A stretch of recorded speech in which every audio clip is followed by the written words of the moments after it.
Bienvenidos una vez más a El Comentario, un programa realizado por Agustín Sancho Cubero.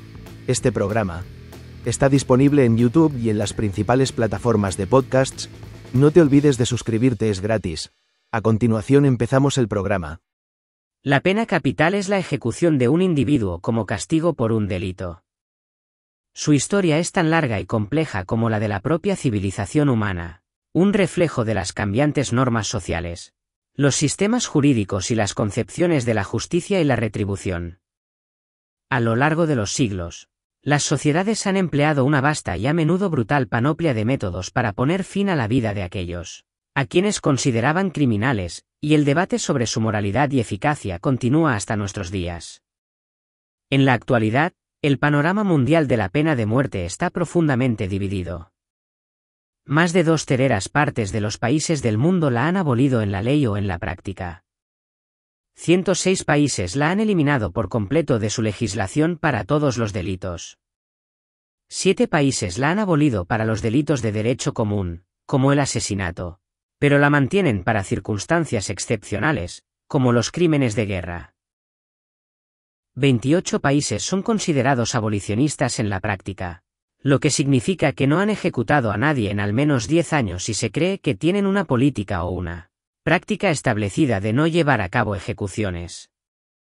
Sin embargo, 56 países todavía retienen la pena de muerte y continúan utilizándola. El número de ejecuciones registradas a nivel mundial varía cada año, pero se estima en varios miles. Es importante señalar que estas cifras no incluyen las miles de ejecuciones que se cree que se llevan a cabo en secreto en países como China, donde los datos sobre la pena de muerte se consideran un secreto de Estado. Los métodos de ejecución en el mundo contemporáneo son variados, aunque algunos son más comunes que otros.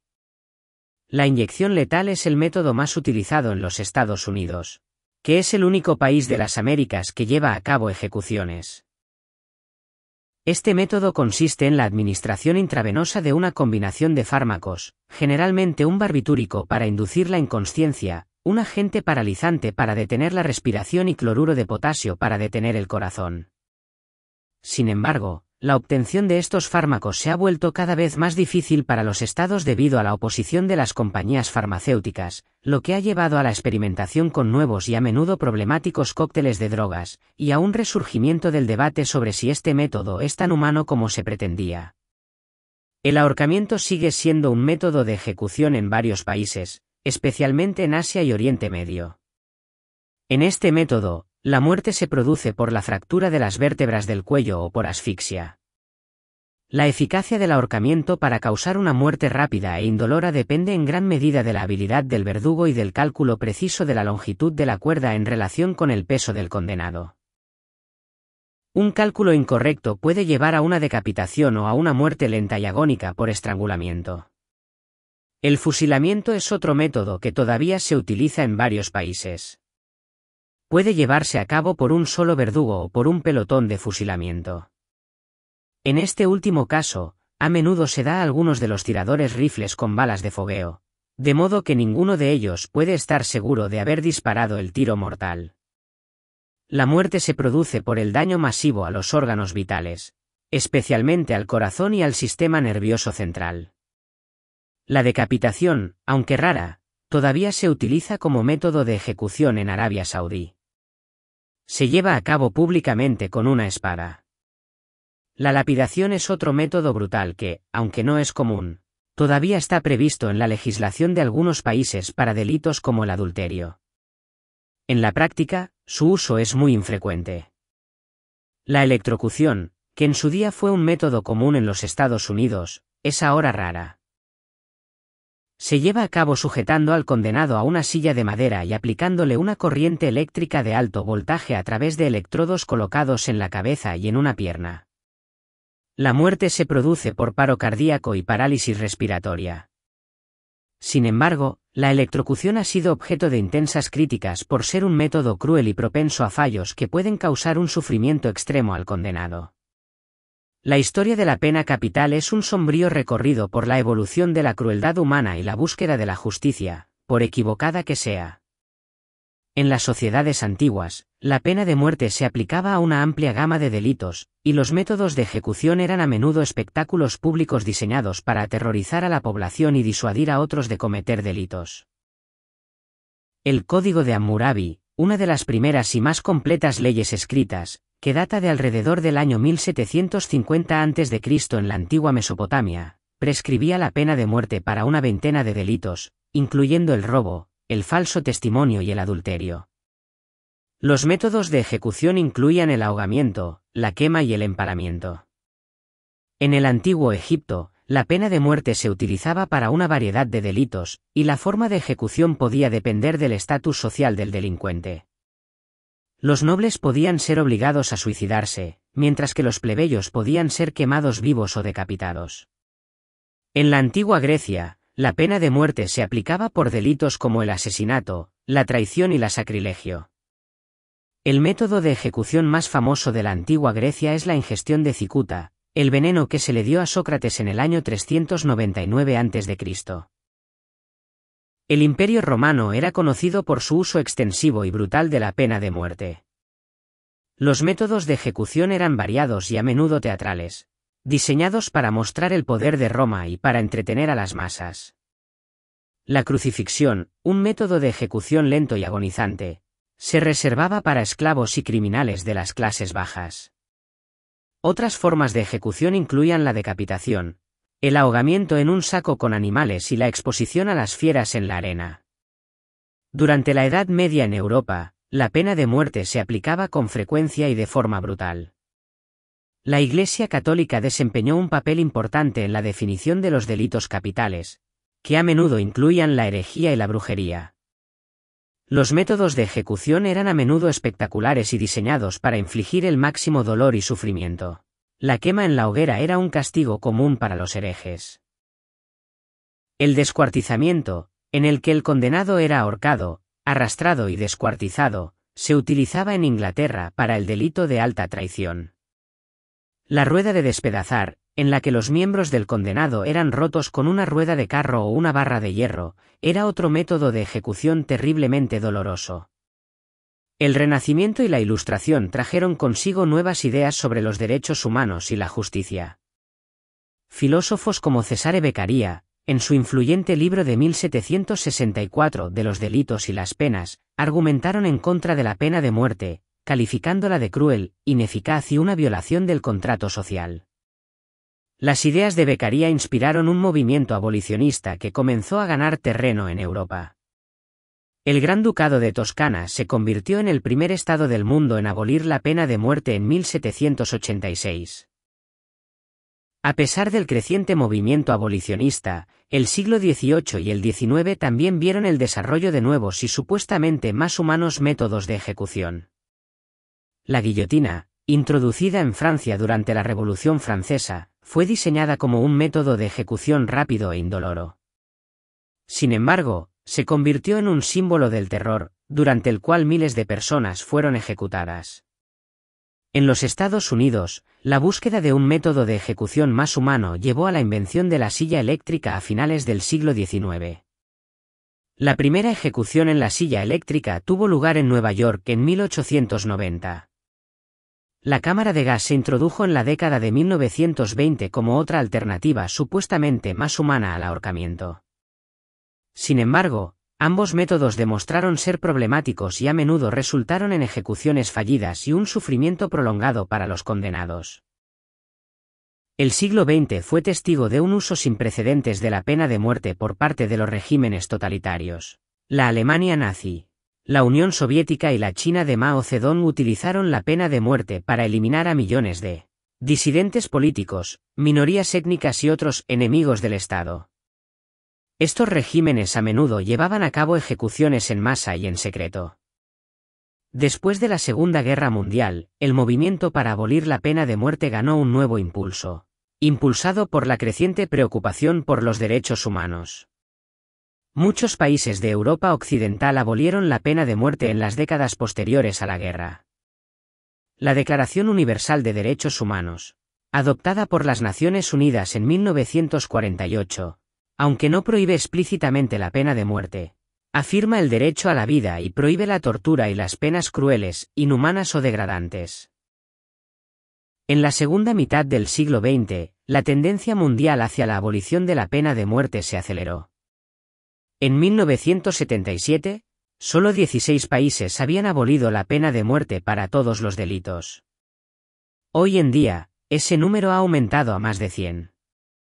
La abolición de la pena de muerte se ha convertido en una condición previa para ser miembro de la Unión Europea. Sin embargo, la pena de muerte sigue estando firmemente arraigada en varias partes del mundo.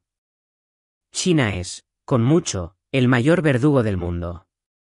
Aunque las cifras exactas son un secreto de Estado, se cree que China ejecuta a miles de personas cada año, más que el resto del mundo junto. La pena de muerte se aplica a una amplia gama de delitos en China, incluyendo delitos no violentos como el tráfico de drogas y la corrupción. Irán es otro de los principales ejecutores del mundo. La pena de muerte se utiliza para una variedad de delitos, incluyendo el asesinato, el tráfico de drogas y los delitos religiosos como la apostasía y la blasfemia. Irán es también uno de los pocos países que ejecuta a menores de edad, en violación del derecho internacional. Arabia Saudí, Egipto e Irak también llevan a cabo un número significativo de ejecuciones cada año. En Arabia Saudí, la pena de muerte se aplica a una serie de delitos, y las ejecuciones se llevan a cabo a menudo en público. En Egipto, el número de ejecuciones ha aumentado drásticamente en los últimos años. En Irak, la pena de muerte se utiliza a menudo en el contexto de la lucha contra el terrorismo. En los Estados Unidos, la pena de muerte sigue siendo un tema muy controvertido. La Corte Suprema de los Estados Unidos abolió la pena de muerte en 1972, declarando que era inconstitucional tal y como se aplicaba en ese momento. Sin embargo, la pena de muerte fue reinstaurada en 1976, después de que los estados revisaran sus leyes sobre la pena capital. Desde entonces, más de 1.500 personas han sido ejecutadas en los Estados Unidos. 27 estados, el gobierno federal y el ejército de los Estados Unidos todavía tienen la pena de muerte, mientras que 23 estados y el Distrito de Columbia la han abolido. El número de ejecuciones en los Estados Unidos ha disminuido en los últimos años, y la opinión pública a favor de la pena de muerte también ha disminuido. El debate sobre la pena de muerte se centra en una serie de cuestiones éticas, morales y prácticas. Los defensores de la pena de muerte a menudo argumentan que es un elemento disuasorio eficaz que puede evitar que otros cometan delitos similares. Sin embargo, no hay pruebas concluyentes que respalden esta afirmación. Muchos estudios han comparado las tasas de criminalidad en jurisdicciones con y sin la pena de muerte y no han encontrado diferencias significativas. Otro argumento a favor de la pena de muerte es que es una forma justa de retribución por crímenes atroces. Este argumento, a menudo resumido en la frase ojo por ojo, sostiene que ciertos crímenes son tan graves que la única respuesta adecuada es la muerte del delincuente. Los defensores de este punto de vista argumentan que la pena de muerte proporciona un cierre a las familias de las víctimas y que es la única manera de garantizar que el delincuente no vuelva a hacer daño. Los opositores a la pena de muerte, por otro lado, argumentan que es una violación fundamental de los derechos humanos, en particular el derecho a la vida. Sostienen que ningún gobierno debería tener el poder de quitarle la vida a uno de sus ciudadanos, independientemente del delito que haya cometido. También señalan el riesgo de ejecutar a personas inocentes. Desde la reintroducción de la pena de muerte en los Estados Unidos, más de 180 personas que habían sido condenadas a muerte han sido exoneradas, a menudo gracias a pruebas de ADN. Este riesgo de error judicial irreversible es uno de los argumentos más poderosos contra la pena de muerte. Los opositores también argumentan que la pena de muerte se aplica a menudo de forma discriminatoria. Los estudios han demostrado que las personas de color y las personas de bajos ingresos tienen más probabilidades de ser condenadas a muerte que las personas blancas y ricas que cometen delitos similares. Esto sugiere que la pena de muerte no se aplica de manera justa y equitativa. Además, los opositores a la pena de muerte argumentan que es una pena cruel e inusual. Sostienen que todos los métodos de ejecución son inherentemente crueles y que la pena de muerte inflige un sufrimiento físico y psicológico extremo tanto al condenado como a su familia. También señalan que la pena de muerte es a menudo más cara que la cadena perpetua, debido a los largos y costosos procesos de apelación que se requieren en los casos de pena capital. El futuro de la pena de muerte es incierto. La tendencia mundial es claramente hacia la abolición. Cada año, más países eliminan la pena de muerte de sus libros de leyes. Sin embargo, la pena de muerte sigue siendo un castigo legal y practicado en un número significativo de países. Es probable que el debate sobre la pena de muerte continúe durante muchos años, ya que las sociedades de todo el mundo siguen lidiando con las complejas cuestiones de la justicia, el castigo y el valor de la vida humana. La historia de la pena capital es un recordatorio de la capacidad de la humanidad tanto para la crueldad como para la reforma. A medida que el mundo sigue evolucionando, queda por ver si la pena de muerte se convertirá finalmente en una reliquia del pasado, o si seguirá siendo una característica de los sistemas de justicia penal en algunas partes del mundo. La lucha entre el deseo de retribución y el respeto por la vida humana es una tensión que probablemente definirá el debate sobre la pena capital en las próximas décadas. Hasta aquí esta edición del programa del comentario, un programa realizado por Agustín Sancho Cubero. Este programa está disponible en YouTube y en las principales plataformas de podcasts. Hasta la próxima edición del programa. Muchas gracias. Dirección y realización Agustín Sancho Cubero.